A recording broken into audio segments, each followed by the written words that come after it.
कृषी विषयक प्रश्नांवरून लोकसभेमध्ये विरोधकांचा गदारोळ, कामकाज दिवसभरासाठी तहकूब. डोकलाम मुद्द्यावर भारताच्या तर्कसंगत भूमिकेचे इतर देशांकडून समर्थन, सुषमा स्वराज. 14व्या राष्ट्रपतीपदाच्या निवडणुकीसाठीची मतमोजणी सुरू. पहिल्या फेरीअखेर कोविंद आघाडीवर, संध्याकाळी निकाल अपेक्षित. हिमाचल प्रदेशात सिमल्यात बस दरीमध्ये कोसळून 28 जणांचा मृत्यू, बचाव कार्य सुरू. जम्मू आणि काश्मीरमध्ये डोडा जिल्ह्यात ढगफुटी, 6 जणांचा मृत्यू, 11 जण जखमी. देशाच्या अनेक भागात अतिवृष्टीनं हाहाकार, राज्यातही नद्यांच्या जलस्तरामध्ये वाढ. आणि महिला विश्वचषक क्रिकेट स्पर्धेतील उपांत्य फेरीत आज भारत ऑस्ट्रेलिया यांच्यात लढत. नमस्कार. आजच्या बातमीपत्रात मी विनायक घोडे आपलं स्वागत करतो. आता पाहूयात बातम्या विस्तारानं. आज लोकसभेचं कामकाज प्रश्नोत्तराच्या तासानं सुरू झालं. मात्र काही मिनिटांमध्येच विरोधकांनी शेतकरी आणि कृषी प्रश्नावर गोंधळ सुरू केला. कृषी प्रश्नांवर पंतप्रधान नरेंद्र मोदी यांनी सभागृहात उत्तर द्यावं या मागणीच्या घोषणा देत काँग्रेसचे काही सदस्य हौद्यात आले. यावर संसदीय व्यवहार मंत्री अनंत कुमार यांनी संतप्त सदस्यांना उत्तर देण्याचा प्रयत्न केला. परंतु गोंधळामुळे लोकसभा अध्यक्षा सुमित्रा महाजन यांनी कामकाज 10 मिनिटांसाठी तहकूब केलं. यानंतर कामकाज सुरू झाल्यानंतरही विरोधकांनी शेतकऱ्यांच्या प्रश्नांवरून गोंधळ कायम सुरू ठेवल्यामुळे लोकसभेचं कामकाज आज संपूर्ण दिवसभरासाठी तहकूब करण्यात आलं. राज्यसभेत आज महिला आणि बालकल्याण मंत्री मेनका गांधी यांनी बालकांची होणारी तस्करी याविषयीचं निवेदन केलं. सरकार अशा प्रकारांना आळा घालण्यासाठी करत असलेल्या उपाययोजनांची माहिती दिली.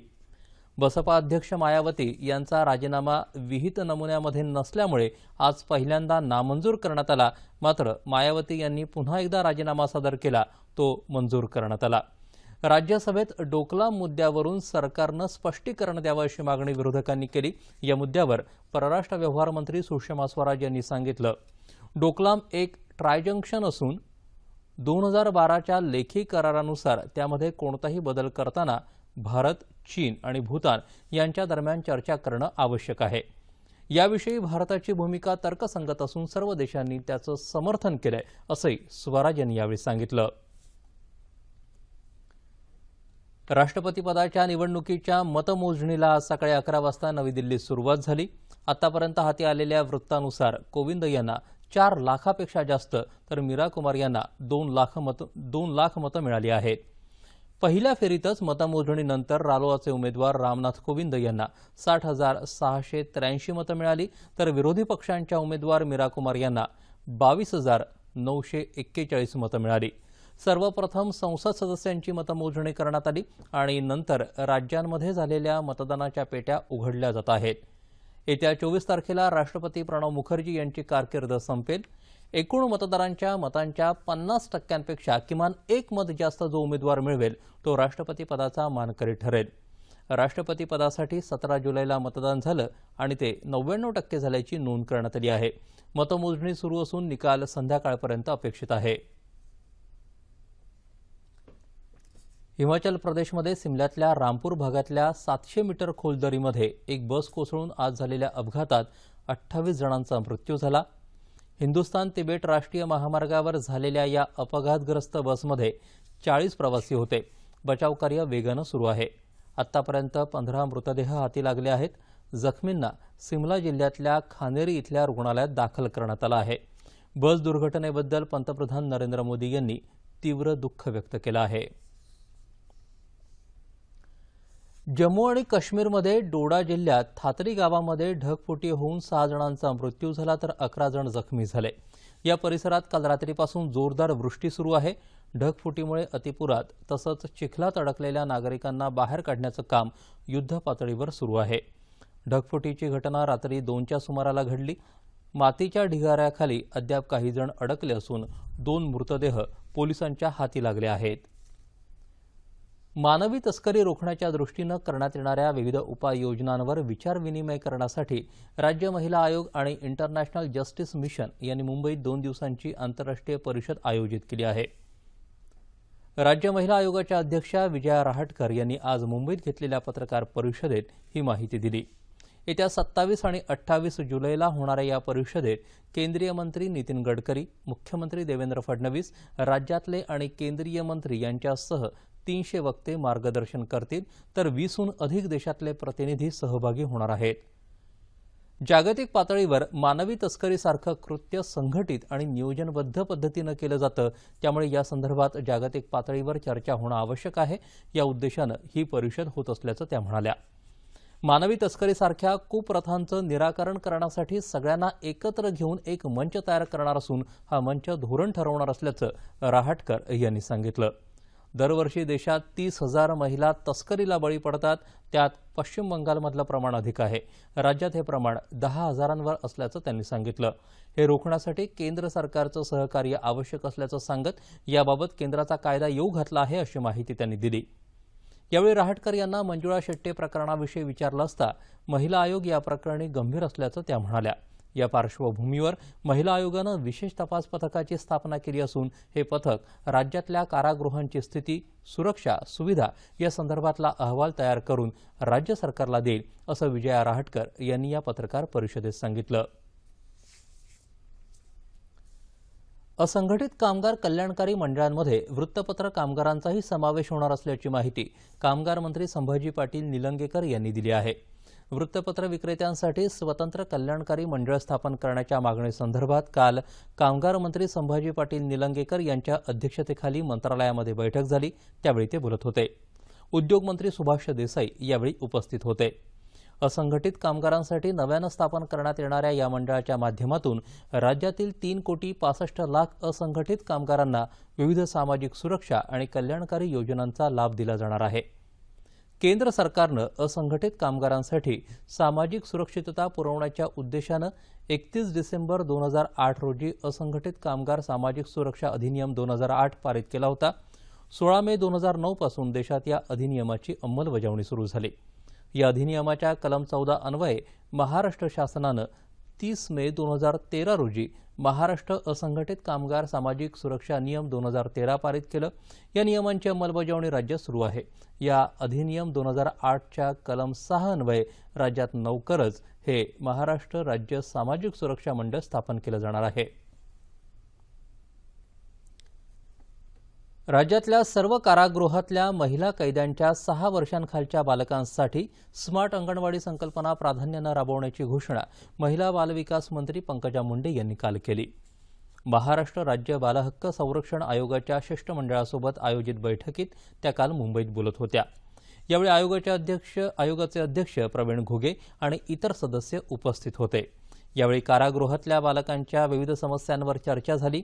आयोगाच्या शिष्टमंडळानं मांडलेल्या बालकांच्या समस्या सोडवण्यासाठी सकारात्मक निर्णय घेण्याचं आश्वासन यावेळी मुंडे यांनी दिलं।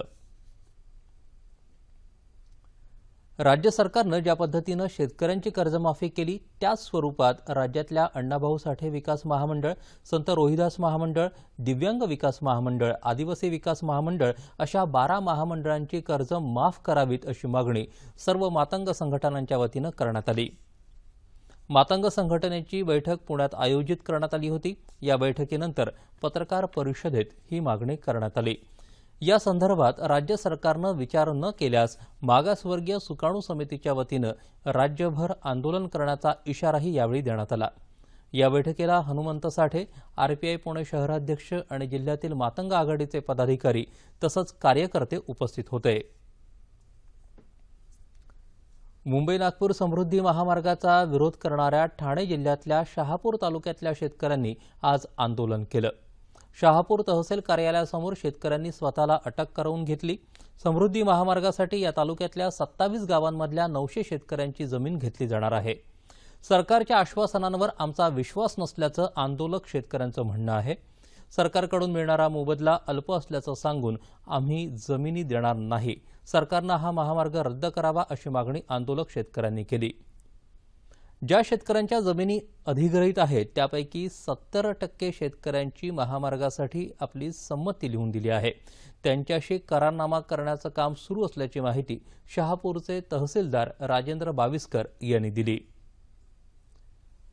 पुण्यात काल आरोग्यवर्धिनी चिकित्सालय आणि बीव्हीजी इंडिया यांच्या वतीनं केशार आयुर्वेद केंद्राचा प्रथम वर्धापन दिन झाला।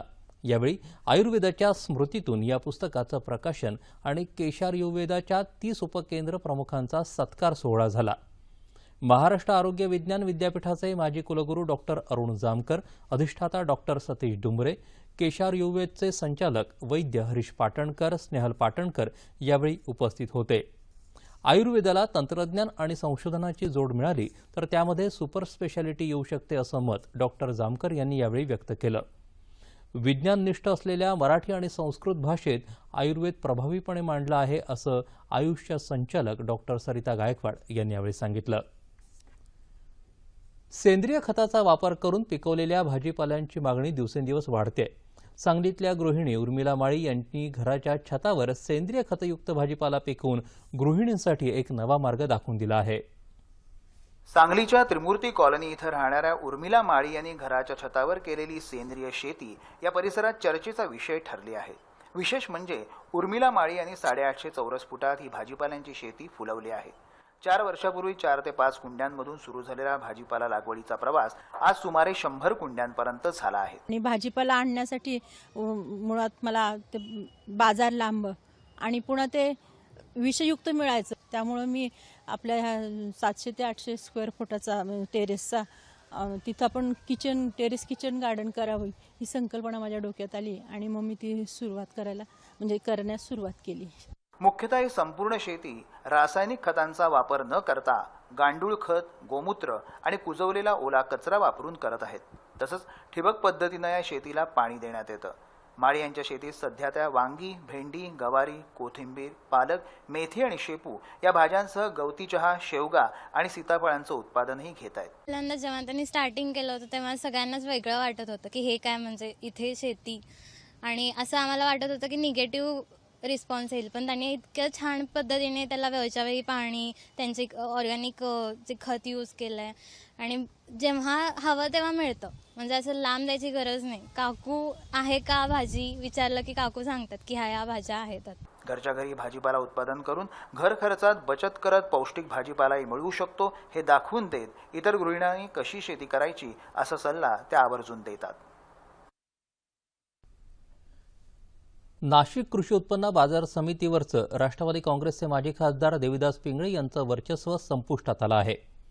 पिंगळे यांच्यावर अविश्वास ठराव आणून त्यांना पायउतार केल्यानंतर आज सकाळी झालेल्या निवडणुकीत पिंगळे यांचे कट्टर प्रतिस्पर्धी शिवसेनेचे शिवाजी चुंभळे आणि उपसभापतीपदी संजय तुंगार यांची बिनविरोध निवड करण्यात आली आहे।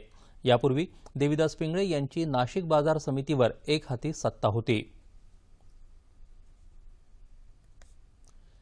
नाशिकमध्ये आडगाव पोलीस ठाण्याच्या नवीन इमारतीचं उद्घाटन जिल्ह्याचे पालकमंत्री गिरीश महाजन यांच्या हस्ते झालं। पोलीस आयुक्त रवींद्र कुमार सिंघल, जिल्हा पोलीस अधीक्षक संजय दराडे, जिल्हाधिकारी राधाकृष्णन बी यावेळी उपस्थित होते। नवीन इमारतीच्या रचनात्मक सुविधायुक्त दर्जेदार कामामुळे इथं काम करणाऱ्या पोलीस दलाचं मनोबल वाढेल असं महाजन यांनी सांगितलं। नाशिक जिल्ह्यात पोलिसांसाठी 2200 घरं निर्माण करत आहोत। शहराची सुरक्षा वाढवण्यासाठी सीसीटीव्हीची कार्यवाही लवकरच करण्यात येईल अशी माहिती त्यांनी दिली। आडगाव पोलीस ठाण्यात 8 अधिकाऱ्यांसह 91 पोलीस कर्मचारी कार्यरत असतील। संत श्रेष्ठ ज्ञानेश्वर महाराजांची कर्मभूमी असलेल्या अहमदनगर जिल्ह्यातल्या नेवासा इथं आज आषाढी एकादशीनिमित्त यात्रोत्सव होत आहे। माऊलींच्या दर्शनासाठी भाविकांची मांदियाळी नेवासात दाखल झाली आहे। पहाटे 5 वाजल्यापासून माऊलींच्या पैज खांबाचं दर्शन मंदिरात घेण्यासाठी ज्ञानेश्वर मंदिरात भाविकांनी मोठी गर्दी केली। भाविकांच्या सोयीसाठी देवस्थानाकडून योग्य खबरदारी घेण्यात आली आहे।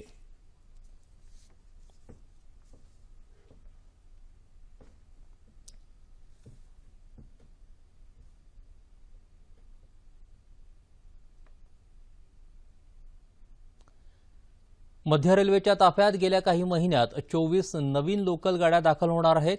मध्य रेल्वेचे महाव्यवस्थापक डी.के. शर्मा यांनी काल बातमीदारांना ही माहिती दिली। सध्या मध्य रेल्वे मार्गावर 122 लोकलची सेवा सुरू असून त्यांच्या 1600हून अधिक फेऱ्या होतात। या मार्गावर सिमेन्स लोकल टप्प्याटप्प्यानं मध्य रेल्वेत दाखल होणार आहेत। मध्य रेल्वेकडे 13 जुन्या लोकल धावत आहेत। मध्य रेल्वेच्या माटुंगा स्थानकात सर्व कामांकरता महिला अधिकारी आणि कर्मचाऱ्यांची नियुक्ती करून रेल्वेनं महिला सक्षमीकरणाचा नवा पायंडा पाडला आहे। याविषयी शर्मा यांनी अधिक माहिती दिली। लोगों का जो एटीट्यूडनल चेंज हो कि महिलाएं हर क्षेत्र में पुरुषों से अगर आगे नहीं तो पीछे भी नहीं हैं, और महिलाओं का आत्मविश्वास बढ़ेगा तो और लोगों को एक प्रेरणा मिलेगी। और माटुंगा इसलिए चुना गया, माटुंगा के चारों तरफ आप देखें तो एक एजुकेशनल हब है, स्कूल्स, कॉलेज, यूनिवर्सिटी सब कुछ वहाँ है, और वहाँ अधिकतर जब भी मैं जाता हूँ देखता हूँ हमेशा वो स्टूडेंट से भरा रहता है। तो उसे जो एक इम्प्रेशनेबल एज होती है जिसमें देख के आप इम्प्रेस होते हैं और वो चीज़ हमेशा लाइफ लॉन्ग आपके दिमाग में रहती है। तो बच्चे जब देखेंगे, स्टूडेंट्स देखेंगे तो ज़िंदगी भर उनके दिमाग में एक रहेगा। तो जो एक कुछ समाज में ये कहीं न कहीं एक डीप रूटेड एक मिसकंसेप्शन है, एक भ्रमकता है कि महिलाएं थोड़ा पीछे हैं, ऐसा नहीं है। ये एक उसके बारे में थोड़ा सा प्रयास है। आपल्या मधाळ आवाजानं 50 आणि 60च्या दशकात हिंदी चित्रपटसृष्टीत वेगळा ठसा उमटवणाऱ्या पार्श्वगायिका गीता दत्त यांची आज पुण्यतिथी।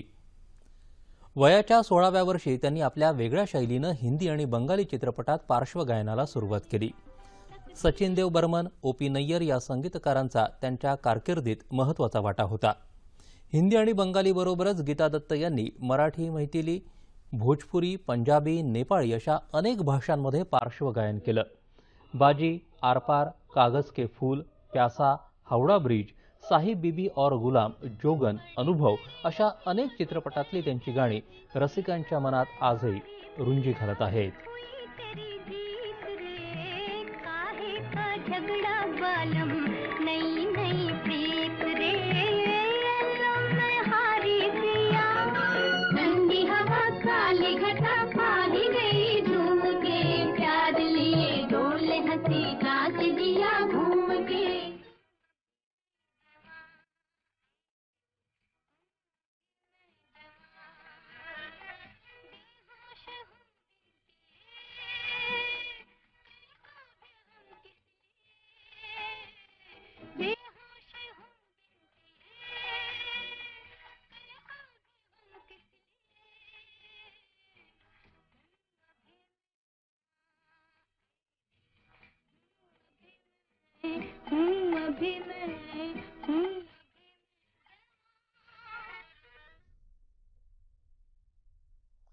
इंग्लंडमध्ये सुरू असलेल्या आयसीसी महिला क्रिकेट विश्वचषक स्पर्धेच्या उपांत्य सामन्यात आज भारताचा सामना ऑस्ट्रेलियाशी होणार आहे।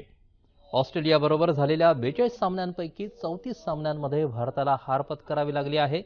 मात्र मिताली राजच्या नेतृत्वाखाली भारतीय संघ आजचा सामना जिंकण्यासाठी ऑस्ट्रेलियाला कडवी झुंज देण्याची शक्यता आहे। आजचा सामना जिंकला तर भारताची गाठ अंतिम फेरीत यजमान इंग्लंडशी पडणार आहे। आतापर्यंत फक्त एकदाच 2005 साली भारतानं विश्वचषक स्पर्धेची अंतिम फेरी गाठली होती। हवामान। गेले काही दिवस होत असलेल्या संततधार पावसामुळे आसाम आणि बिहार पाठोपाठ ओदिशामध्येही पूरस्थिती गंभीर झाली आहे। राज्यात सर्वदूर पाऊस स्थिरावला आहे। ठाणे जिल्ह्यात अनेक ठिकाणी मुसळधार पाऊस सुरू आहे। पालघरमध्ये डहाणूत सकाळी मुसळधार पाऊस झाला। जिल्ह्यातलं सूर्या धरण 77% तर उसगाव धरण 72% भरलं आहे। सिंधुदुर्ग जिल्ह्यात सर्वत्र पावसाच्या जोरदार सरी कोसळत आहेत। खारेपाटण ते चिंचवली मार्गावर पुराचं पाणी आल्यानं चिंचवली गावाचा संपर्क तुटला आहे। रत्नागिरी जिल्ह्यात अधूनमधून पावसाच्या सरी कोसळत आहेत। सतत कोसळणाऱ्या पावसामुळे चिपळूणच्या वशिष्ठी नदीला पूर आला आहे। संगमेश्वर मागजन बाजारपेठेमध्ये पाणी भरलं असून राजापूर शहरातल्या जवाहर चौकात पूरस्थिती निर्माण झाली आहे। कोल्हापूर शहरासह जिल्ह्यातल्या धरण क्षेत्रात जोरदार सुरू असलेल्या पावसामुळे पंचगंगेसह सर्वच नद्यांच्या पाणी पातळीत मोठी वाढ झाली आहे। राधानगरी धरण 81% भरलंय। जिल्ह्यातले 52 बंधारे पाण्याखाली गेले असून 17 मार्ग पुराच्या पाण्यामुळे बंद झाले आहेत। जिल्हा प्रशासनाकडून सतर्कतेचा इशाराही देण्यात आला आहे। गडचिरोली भागात पावसाची रिमझिम सुरू आहे। गेल्या 2 दिवसापासून होत असलेल्या पावसामुळे अनेक भागात पूरस्थिती निर्माण झाली आहे। त्यामुळे जनजीवन विस्कळीत झालं आहे। सांगली जिल्ह्यातही गेल्या 2 दिवसांपासून पावसाची संततधार सुरू आहे। सर्वत्र जोरदार पाऊस होत असून त्यामुळे कृष्णा वारणा नदीच्या पाणी पातळीत वेगानं वाढ होत आहे। सातारा जिल्ह्याच्या पश्चिम भागात पावसाची संततधार सुरू असून कोयना धरणात 59.625 TMC इतका पाणीसाठा झाला आहे. येत्या 24 तासात संपूर्ण राज्यात बहुतांश ठिकाणी पाऊस पडण्याची शक्यता आहे. याच काळात कोकणात काही ठिकाणी जोरदार तर मध्य महाराष्ट्र आणि विदर्भात तुरळक ठिकाणी जोरदार पाऊस तसंच मराठवाड्यात तुरळक ठिकाणी मुसळधार पाऊस पडण्याचा अंदाज हवामान खात्यानं वर्तवला आहे. गडचिरोली तसंच सांगली आणि साताऱ्यामधल्या पावसाच्या स्थितीबाबत आमचे प्रतिनिधी यांनी दूरध्वनीवरून अधिक माहिती दिली आहे. ऐकूयात. गेल्या 24 तासामध्ये गडचिरोली, चंद्रपूर आणि भंडारा गोंदियामध्ये अतिवृष्टीचा तडाखा बसला होता आणि त्यामुळे जनजीवन प्रभावित झालं होतं आणि वीज खंडित सुद्धा झालेलं होतं. गडचिरोली जिल्ह्यामध्ये 121.4 मिमी पावसाची नोंद करण्यात आली होती आणि 12 पैकी 8 तालुक्यामध्ये पुराचा अतिवृष्टीचा फटका बसला होता. सर्वाधिक भामरागड तालुक्याला फटका बसला होता. यामध्ये 342.5 मिमी पावसाची टक्केवारी नोंदवण्यात आली होती आणि त्या भामरागडमध्ये असलेल्या पर्लकोटा नदीवर जवळपास 4 ते 5 फीट पाणी असल्याने पूर्ण मार्ग बंद झाला होता आणि मार्ग बंद झाल्यामुळे त्या ठिकाणी विद्युत पुरवठा बंद करण्यात आला होता आणि सोबतच या गावामध्ये 100 ते 110 जे गाव आहे त्या गावापासून संपर्क तुटला होता. महत्वाचं म्हणजे या ठिकाणी जे लोक राहतात या नदीकाठी व्यावसायिक आणि जे नागरिक आहेत त्या नागरिकांना याचा फटका बसला होता आणि त्यासाठी पोलिसांनी त्या सतर्क राहून त्या जवळपास 24 ते 25 घरांच्या लोकांना सध्या आहेत त्यांना काढण्यात आलं आणि त्यांची जीवनावश्यक वस्तू ते बाहेर काढण्यात आले होते. आणि सोबतच या ठिकाणी वैरागड, गडचिरोली आरमोरी तालुक्यातील वैरागड या ठिकाणी सुद्धा विलोचना नदीला पूर आल्यामुळे त्या ठिकाणी शेतकऱ्यांना फार मोठा फटका बसला होता. या गडचिरोलीमध्ये आरमोरी आणि देसाईगंज तालुक्यामध्ये 2 लोक वाहून सुद्धा गेले होते आणि यामध्ये थोडी वित्तहानी पण झाली आहे. गोंदिया जिल्ह्यामध्ये कंटिन्यू पाणी असल्यामुळे सडक अर्जुनी तालुक्यात याचा पुराचा फटका बसला आणि त्या ठिकाणी 4 दिवसाअगोदर 2 वीज पडून मरण पावले होते तर या 1 दिवसामध्ये एक इसम वाहून गेला होता. भंडारा तालुक्यामध्ये कंटिन्यू पाणी असल्याने पाऊस आहे मात्र नुकसान सध्या काही नाही. चंद्रपूरमध्ये जे मुख्यमंत्र्यांचं जुने गाव आहे त्या ठिकाणी पुराचा फटका बसला होता. तलावाचे पाणी सर्वत्र घुसले होते घरामध्ये त्यामुळे नुकसान झाले मात्र जीवितहानी अशी कुठलीच किंवा आर्थिक हानी झालेली नाही. सांगली जिल्ह्यात गेल्या 2 दिवसापासून पावसाची संततधार सुरू आहे आणि गेल्या 24 तासामध्ये सांगली जिल्ह्यात 182 मिलीमीटर इतक्या पावसाची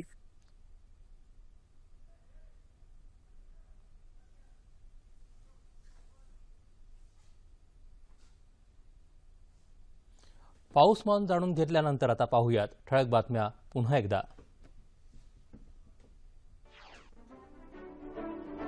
कृषी विषयक प्रश्नांवरून लोकसभेमध्ये विरोधकांचा गदारोळ, कामकाज दिवसभरासाठी तहकूब. डोकलाम मुद्द्यावर भारताच्या तर्कसंगत भूमिकेचं इतर देशांकडून समर्थन, सुषमा स्वराज.